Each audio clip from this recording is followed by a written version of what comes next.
Le 4 novembre 2025, 11 heures du matin, heure de la côte Est, le docteur Avi Loeb de Harvard publie des données que personne n'attendait. Des données post-périhélie de 3I Atlas, période du 31 octobre au 4 novembre. Et le résultat est contondant. L'objet n'a pas changé sa trajectoire. Il est passé par le périhélie le 29 octobre. Il a survécu intact. Et il est ressorti de l'autre côté en suivant exactement la trajectoire gravitationnelle prévue, sans déviation, sans ajustement, sans manœuvre d'Aubert, comme si c'était exactement ce que cela semble être, une comète. Mais alors, pourquoi Michio Kaku, l'un des physiciens théoriciens les plus respectés au monde, était-il si inquiet? Je m'appelle 3I Atlas, actualité, et dans les prochaines minutes, je vais vous montrer pourquoi ces données post-périhélie sont à la fois rassurantes et profondément troublantes, parce qu'il y a quelque chose dans ces chiffres qui ne colle pas. Et certains scientifiques pensent que 3I Atlas n'a pas encore montré son jeu. Tout d'abord, vous devez comprendre ce qu'est la manœuvre d'Aubert. C'est une technique de propulsion spatiale décrite par l'ingénieur allemand Hermann Aubert en 1923. La physique est simple, mais contre-intuitive. Lorsqu'un vaisseau spatial allume ses moteurs, l'impulsion génère un changement de vitesse, appelé delta V. Mais l'énergie cinétique gagnée n'est pas proportionnelle au delta V. Elle est proportionnelle au carré du delta V. Cela signifie que si vous allumez votre moteur lorsque vous vous déplacez déjà rapidement, vous gagnez beaucoup plus d'énergie que si vous l'allumez lorsque vous êtes lente. C'est un effet multiplicateur. Et l'endroit où un objet se déplace le plus rapidement en orbite solaire, c'est exactement au périhélie, le point le plus proche du Soleil. Laissez-moi vous donner des chiffres réels pour que vous compreniez l'ampleur de cet effet. Si un vaisseau spatial orbite autour de la Terre à 8 km par seconde et allume des moteurs qui ajoutent 1 km par seconde de delta V, l'énergie cinétique gagnée est proportionnelle à 9 au carré moins 8 au carré. Cela donne un gain net de 17 unités d'énergie. Mais si ce même vaisseau allume les mêmes moteurs lorsqu'il se déplace à 68 km par seconde, qui est la vitesse de 3I Atlas au périhélie, alors l'énergie gagnée est proportionnelle à 69 au carré moins 68 au carré. Cela donne un gain net de 137 unités d'énergie, 8 fois plus d'énergie, en utilisant exactement la même quantité de carburant. C'est la magie de l'effet Aubert. Et c'est pourquoi la NASA l'utilise constamment. La sonde Parker Solar Probe utilise des manœuvres d'Aubert lors de ses passages proches du Soleil pour gagner de la vitesse. Les missions voyagées ont utilisé des assistances gravitationnelles de Jupiter combinées à des impulsions au périapse, qui ont profité de ce même effet multiplicateur. C'est pourquoi, si 3I Atlas était une sonde conçue et voulait changer sa trajectoire de manière efficiente, le périhélie serait le moment parfait. Allumer les moteurs là-bas multiplierait l'effet par un facteur de 2,5 ou plus, en fonction de la géométrie orbitale. Et voici la partie inquiétante. Le périhélie de 3I Atlas s'est produit pendant la conjonction solaire. Entre le 21 octobre et le 11 novembre, l'objet était derrière le Soleil vu depuis la Terre. Invisible.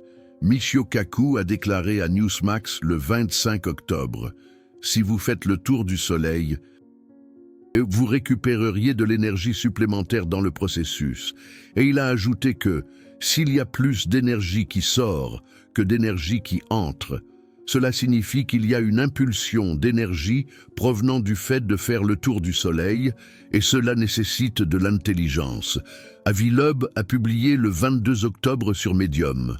Le périhélie pendant la conjonction solaire offre une fenêtre parfaite de plausible déniabilité. Si 3I Atlas exécute une manœuvre directionnelle, personne ne peut l'observer directement. On ne peut que l'inférer après, en mesurant les changements de trajectoire. C'était le scénario parfait.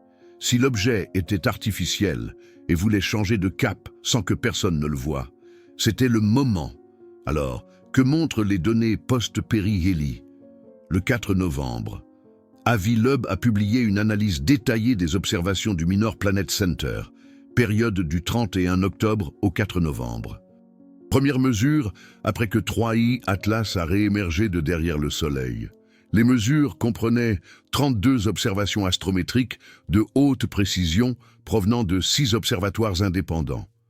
L'observatoire de Mauna Kea à Hawaï, Pan-STARRS, Catalina Sky Survey, l'Observatoire européen austral au Chili, l'Observatoire Haleakala et le télescope nordique optical. Tous ont mesuré la position de 3I Atlas avec une précision de milliards-secondes. C'est une résolution suffisante pour détecter une déviation orbitale d'à peine 100 mètres à la distance actuelle de l'objet. Je cite textuellement. Les données post-Perry-Ellie confirment que la trajectoire observée correspond à l'orbite prédite pré-Perry-Ellie dans les marges d'erreur instrumentale. Aucune déviation significative attribuable à une impulsion non gravitationnelle directionnelle n'a été détectée. Il n'y a pas eu de manœuvre d'Aubert. L'objet a suivi exactement le chemin que la gravité solaire lui dictait, comme une comète naturelle, comme un rocher interstellaire passif sans contrôle directionnel. Est-ce que cela signifie que nous pouvons écarter une origine artificielle? Pas si vite, parce qu'il y a 3 anomalies dans ces mêmes données post-Perry-Ellie qui compliquent le récit. Première anomalie, réduction de l'accélération non gravitationnelle. Avant le Perry-Ellie. 3I Atlas affichait une accélération non gravitationnelle mesurée à environ 5,7 écarts type. C'est une accélération qui ne peut pas s'expliquer uniquement par la gravité. Généralement causée par la dégazéification des comètes lorsque les glaces se subliment et expulsent du gaz, qui agit comme un petit moteur fusée. Pour vous donner une perspective de ce que signifie 5,7 sigma. C'est un niveau de confiance de 99,99%. Statistiquement, cela signifie qu'il y a moins d'une probabilité sur 10 millions que cette accélération soit une erreur de mesure ou une fluctuation aléatoire. C'était un signal réel, clair, inéquivoque, mais après le Perry-Ellie, cette accélération non gravitationnelle a diminué d'un tiers. Elle est maintenant à 3,7 écarts type. Pourquoi a-t-elle chuté? Dans les comètes normales, l'accélération non gravitationnelle augmente près du Perry-Ellie, parce que plus de chaleur solaire provoque plus de dégazéification. Elle ne diminue pas. Prenons des exemples réels. La comète 67P, Churyumov-Gerasimenko, étudiée par la mission Rosetta, a montré une augmentation de l'activité de dégazéification d'un facteur 10 lorsqu'elle est passée au Perry-Ellie à 1,2 unités astronomiques. Son accélération non gravitationnelle a augmenté proportionnellement. La comète 9P Tempel 1, étudiée par Deep Impact, a également montré un pic d'activité au Perry-Ellie, suivi d'une décroissance graduelle qui a pris des semaines. La comète 3I Atlas, observée par la mission EPOXI, a montré le même schéma. Une augmentation au Perry-Ellie, un pic puis une décroissance lente. Mais 3I Atlas a fait l'opposé, et de manière brusque. Le docteur David Farnokia de la NASA a commenté à Defense Scoop le 4 novembre. La réduction post-Perry-Ellie de l'accélération non gravitationnelle est incohérente avec les modèles thermiques standards. Nous espérions un pic d'activité au Perry-Ellie, suivi d'une décroissance graduelle. Ce que nous observons, c'est une chute abrupte sans phase de pic clair. Une chute abrupte sans phase de pic. Comme si quelque chose d'interne à l'objet changeait son comportement exactement au Perry-Ellie. Seconde anomalie, l'influence des éruptions solaires. L'Académie russe des sciences, le laboratoire IKI-RAN d'astronomie solaire, a publié un rapport le 3 novembre Entre le 20 et le 29 octobre, il y a eu au moins 5 éruptions solaires majeures, incluant une classe X le 24 octobre. Les éruptions de classe X sont les plus puissantes. Elles libèrent une énergie équivalente à 1 milliard de bombes à hydrogène. Elles éjectent du plasma à des vitesses de 1000 à 2000 km par seconde. Et elles peuvent interagir avec des objets proches, altérant les champs magnétiques et même exerçant une pression de radiation additionnelle. L'éruption du 24 octobre a été classée comme X2.3. Cela signifie qu'elle était 2,3 fois l'intensité de la limite inférieure de la classe X. C'était l'une des 10 éruptions solaires les plus puissantes de l'année 2025. Le rapport russe suggère que ces éruptions pourraient avoir affecté la vitesse et la trajectoire de 3I Atlas durant son approche la plus proche du Soleil. Comment? Si 3I Atlas a un champ magnétique organisé, ce que les scientifiques du MIT ont déjà détecté, alors les éruptions solaires interagiraient avec ce champ.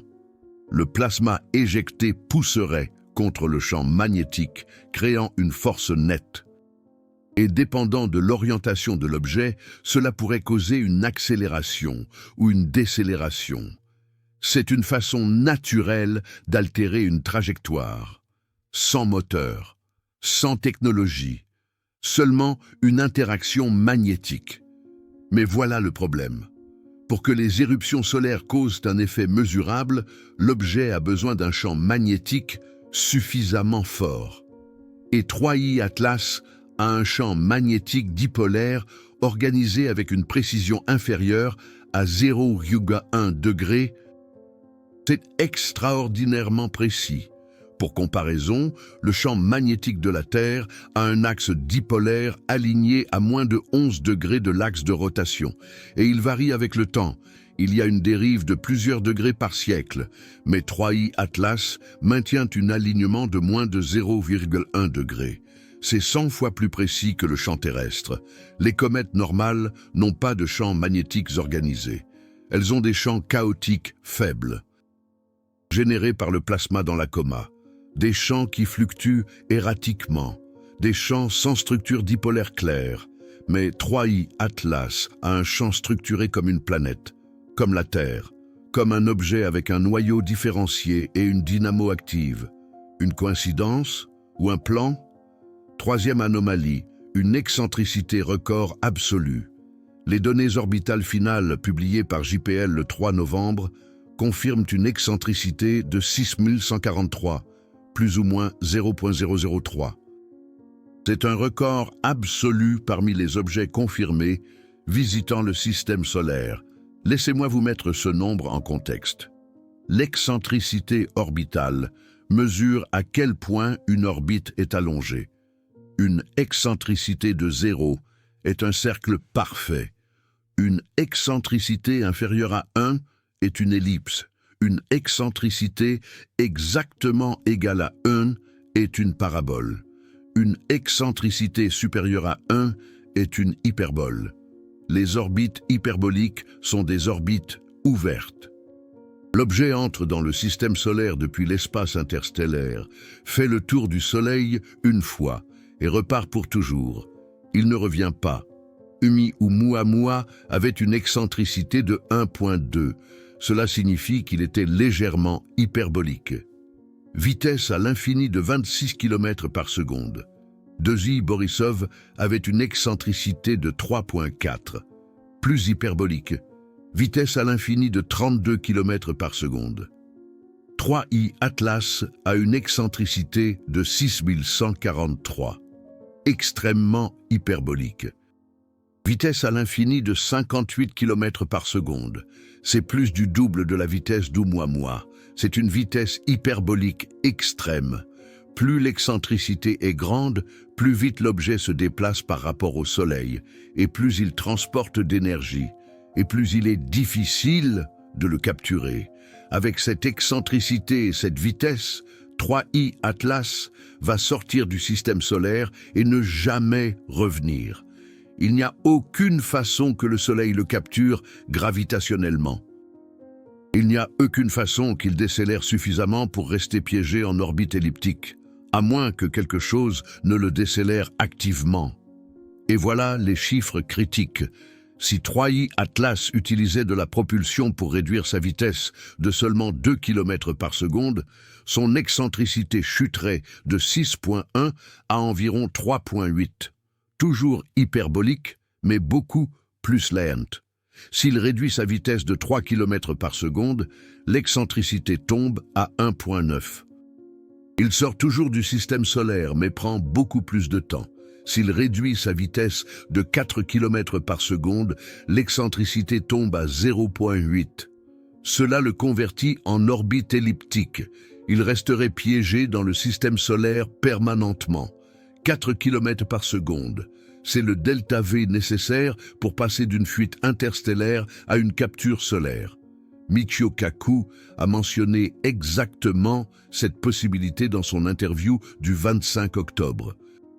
Si l'objet gagne de l'énergie supplémentaire, défiant les lois de conservation de l'énergie, cela peut suggérer qu'une intelligence le guide, et l'opposé est aussi vrai. S'il perd de l'énergie de manière inexplicable, cela suggère aussi un contrôle actif. Alors, résumons la situation. Les données post-Perrielli montrent que 3i Atlas n'a pas exécuté de manœuvre d'Aubert visible. Il a suivi une trajectoire gravitationnelle prédite. Cela suggère un comportement naturel. Mais en même temps, son accélération non gravitationnelle a chuté abruptement. Des éruptions solaires de classe X ont interagi avec son champ magnétique organisé anormal. Et il a une vitesse record qui le sortira du système solaire pour toujours, à moins qu'il ne décélère. Et voilà la question clé. L'histoire de 3i Atlas est-elle terminée ou ne fait-elle que commencer? Parce que l'objet est toujours dans le système solaire. Il passera à 1. 8 unités astronomiques de la Terre le 19 décembre, soit 270 millions de kilomètres. Pour perspective, Mars, à son point le plus proche de la Terre, approche à 0,5 unités astronomiques. 3i Atlas passera à une distance presque 4 fois plus grande. Ce n'est pas une rencontre proche dangereuse, mais c'est suffisamment proche pour une observation détaillée, intensive. Et ensuite, il passera à 0,36 unités astronomiques de Jupiter en mars 2026. Cela se situe à l'intérieur de l'orbite d'Io, la lune la plus interne de Jupiter. C'est une rencontre très proche avec la planète géante. Si, à un moment donné, entre maintenant et janvier 2026, 3i Atlas montre un ralentissement inexplicable. Tout change.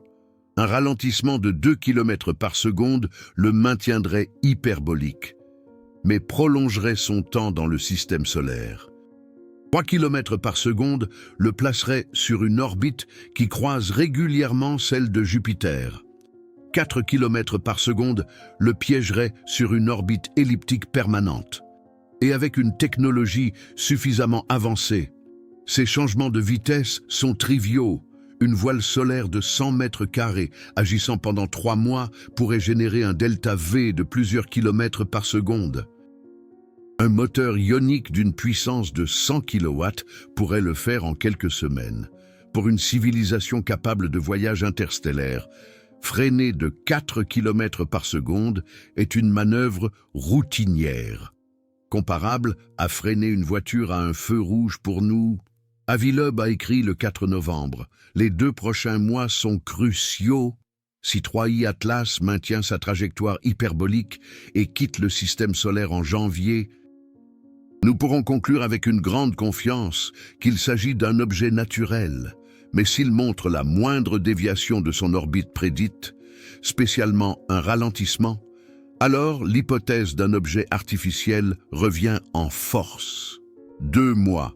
60 jours pour savoir si 3i Atlas est la comète la plus étrange jamais détectée, ou quelque chose de complètement différent. Et pendant ces 60 jours, 227 observatoires vont être pointés vers lui. Ils ne vont pas quitter le regard. chaque nuit, chaque mesure de position, chaque spectre, chaque courbe de lumière. Le réseau d'observation inclut des télescopes terrestres, du Chili jusqu'à Hawaï. Le télescope spatial James Webb va consacrer du temps d'observation en novembre et décembre. La sonde JUICE de l'ESA, qui est en transit vers Jupiter, va l'observer pendant sa fenêtre de visibilité. Même des radiotélescopes vont traquer d'éventuelles émissions. C'est l'effort d'observation coordonné le plus grand jamais dédié à un seul objet interstellaire. Il dépasse ce qui a été fait avec Oumuamua. Il dépasse ce qui a été fait avec Borisov.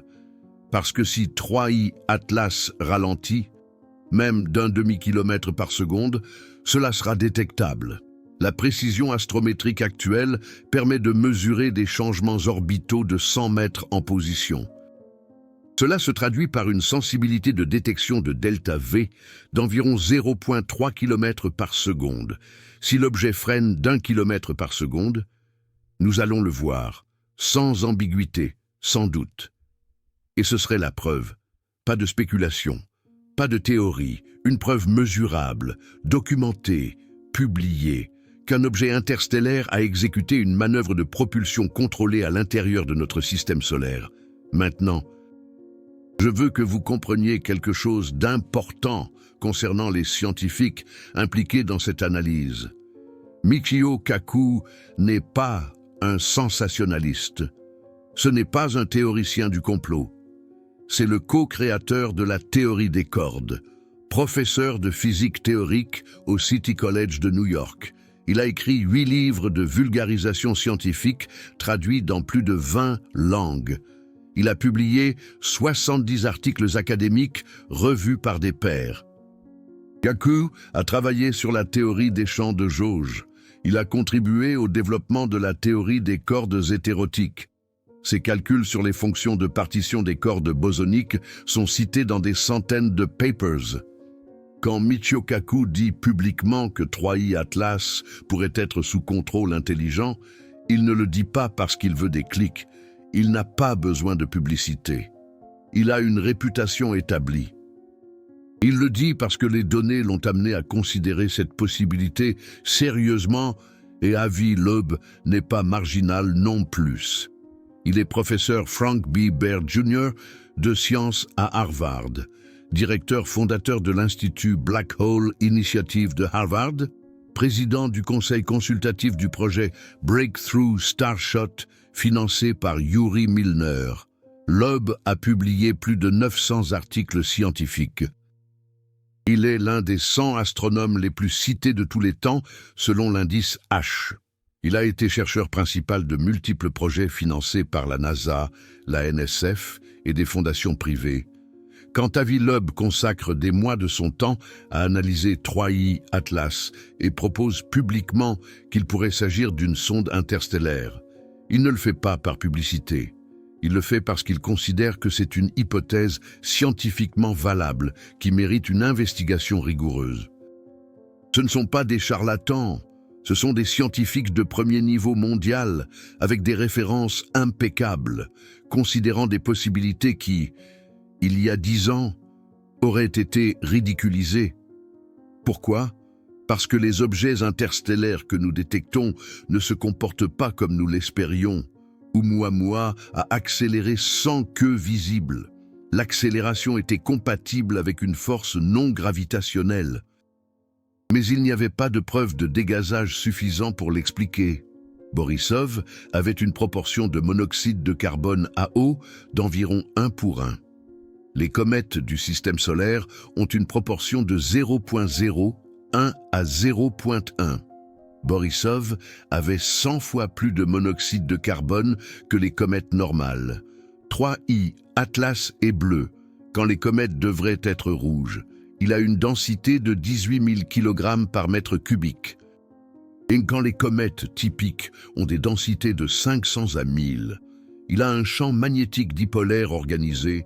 Quand les comètes ne devraient pas avoir de champs organisés, il expulse du nickel vaporisé. Alors que le nickel nécessite des températures de près de 3000 degrés pour se vaporiser.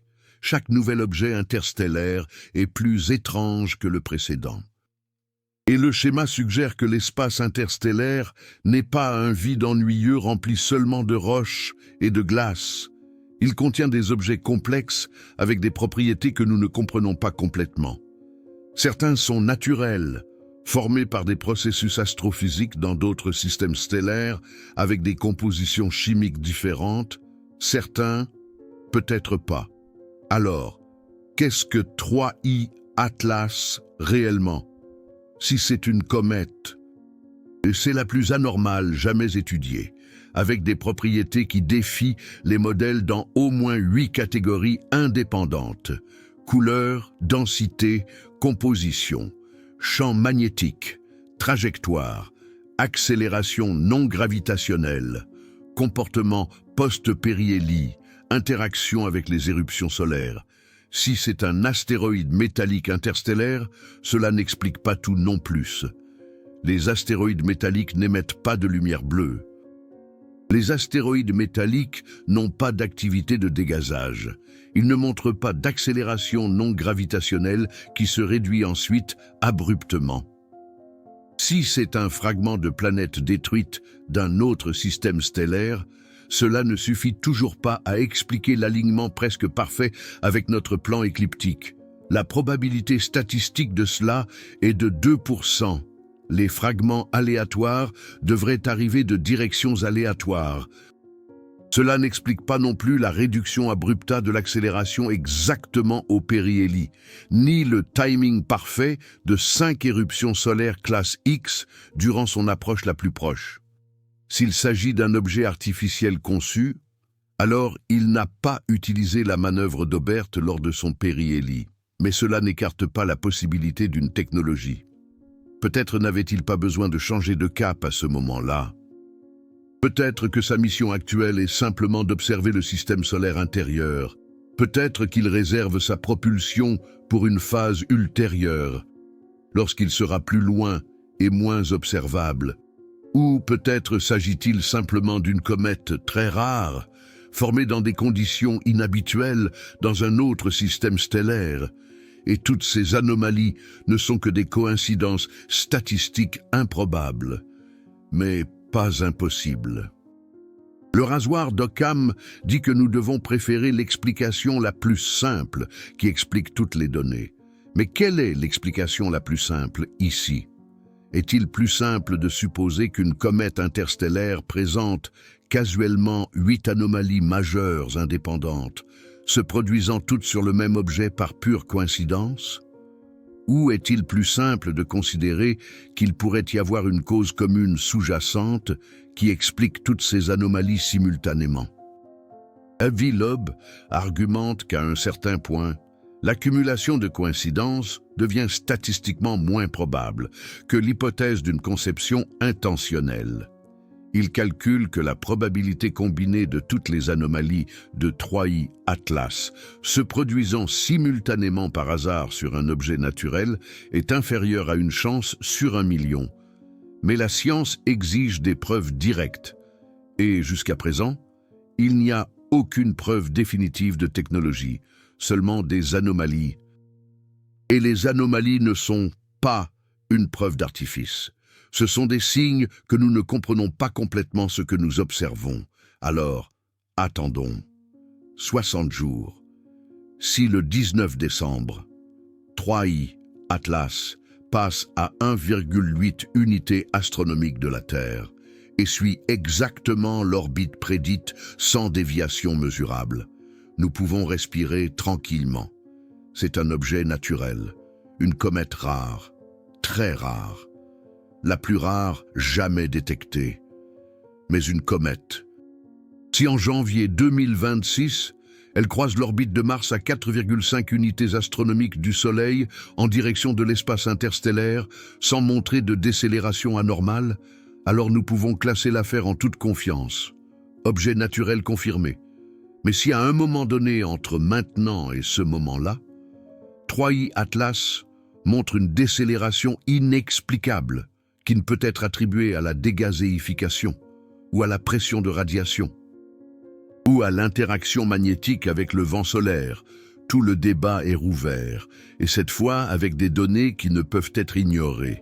avec des mesures provenant de multiples observatoires indépendants, avec une précision suffisante pour éliminer l'ambiguïté. Michio Kaku avait raison d'alerter sur le périhélie. C'était le moment critique pour détecter la manœuvre d'Aubert. C'était le moment où un objet artificiel aurait profité de sa vitesse maximale pour changer de trajectoire, avec une dépense d'énergie minimale. 3I Atlas ne l'a pas fait. Elle est passée par le périhélie et est ressortie de l'autre côté en suivant une trajectoire gravitationnelle naturelle, sans déviation détectable. Mais cela ne signifie pas qu'elle ne puisse rien faire de différent plus tard, lorsqu'elle sera plus loin du Soleil et moins observable. Peut-être que la manœuvre d'Aubert est une technique humaine optimisée pour notre niveau technologique. Peut-être qu'une civilisation 1000 ans plus avancée a des méthodes de propulsion plus efficaces qui ne nécessitent pas une approche solaire extrême, dangereuse. Peut-être qu'ils utilisent une propulsion qui ne laisse aucune signature thermique détectable, ou une propulsion qui opère dans des fréquences électromagnétiques que nous ne surveillons pas routinièrement. Ou peut-être est-ce vraiment juste une comète extrêmement inhabituelle, et Michio Kaku et Avi Loeb sont extrêmement prudents, considérant toutes les possibilités logiques, peu importe à quel point elles semblent improbables au départ. C'est ce que font les bons scientifiques. Ils ne rejettent pas les hypothèses prématurément, simplement parce qu'elles semblent étranges. Ils les testent rigoureusement jusqu'à ce que des données inéquivoques les confirment ou les réfutent. Et les 60 prochains jours vont nous donner exactement ces données. Si cette vidéo vous a fait repenser tout ce que vous croyez sur les objets interstellaires, il existe un moyen direct de soutenir ce type de couverture scientifique en temps réel. Utilisez le bouton Super Thanks ici en dessous. Chaque contribution nous permet de continuer à suivre 3i Atlas jour après jour, pendant ces 60 jours critiques, et de vous apporter des mises à jour immédiates, basées sur des articles réels et des données vérifiables provenant d'observatoires professionnels. La science spatiale indépendante rigoureuse a besoin de votre soutien. Et 3i Atlas doit être surveillée sans pause, jusqu'à ce qu'elle quitte le système solaire définitivement, ou révèle ce qu'elle est vraiment. Maintenant, dites-moi dans les commentaires votre verdict honnête. Pensez-vous que Michio Kaku s'est trompé et que 3i Atlas est simplement la comète naturelle la plus rare jamais détectée? Ou pensez-vous que l'objet n'a simplement pas eu besoin d'utiliser Aubert au périhélie parce qu'il a une autre stratégie de propulsion qu'il activera plus tard? Laissez-moi votre théorie complète. Et si vous connaissez quelqu'un qui pense encore ingénument que toutes les comètes interstellaires sont des boules de neige sales ordinaires, envoyez-lui cette vidéo immédiatement. Parce que 3i Atlas vient de démontrer que l'univers interstellaire est beaucoup plus compliqué, étrange et potentiellement habité que ce que les modèles simplistes prédisent. On se retrouve lors de la prochaine mise à jour critique, le 19 décembre, lorsque 3i Atlas passera près de la Terre, et découvrons finalement si Michio Kaku avait raison d'être genuinement inquiet.